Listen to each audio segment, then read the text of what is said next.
Hello বন্ধুরা, সবাই তোমরা সবাই খুব ভালো আছো। তো আমাদের বাড়িতে যে সরস্বতী পুজোটা হয়েছিল সেটাই আজকে আমি তোমাদের সঙ্গে শেয়ার করছি। তো সরস্বতী পুজোর দিনকে যেই সমস্ত কিছু কেনা বাকি ছিল সেগুলোই আমরা কিনছিলাম, যেমন ফুল, তারপরে সবজি। তো সবজি দোকান থেকে সেই জন্য 5 রকম সবজি নিয়ে চলে এসেছিলাম শখের বাজারে শ্রীকৃষ্ণ সুইটে মিষ্টি নিতে।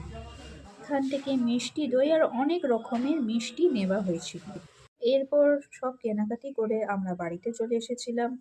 আমি বাড়িতে এসে ফ্রেশ হয়ে বড়দির বাড়িতে চলে এসেছিলাম। ততক্ষণে ঠাকুর মশাই চলে এসেছিল, তিনি পুজো শুরু করে দিয়েছিলেন।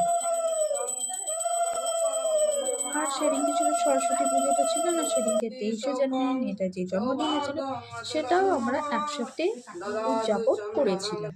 তো জামাইবাবুর দোকানে চলে গেছিলো বলে বড়দি ভিডিও কলে পুজোটা দেখাচ্ছিল। তো তারপর আমরা সবাই মিলে পুষ্পাঞ্জলি দিয়েছিলাম।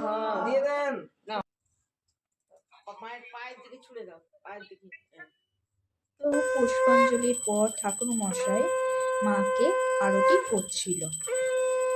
তারপর আমাদের পুজো সম্পন্ন হয়ে যায়। এই সরস্বতী পুজোর দিনটা আমার ছোটবেলায় খুব ভালো লাগতো।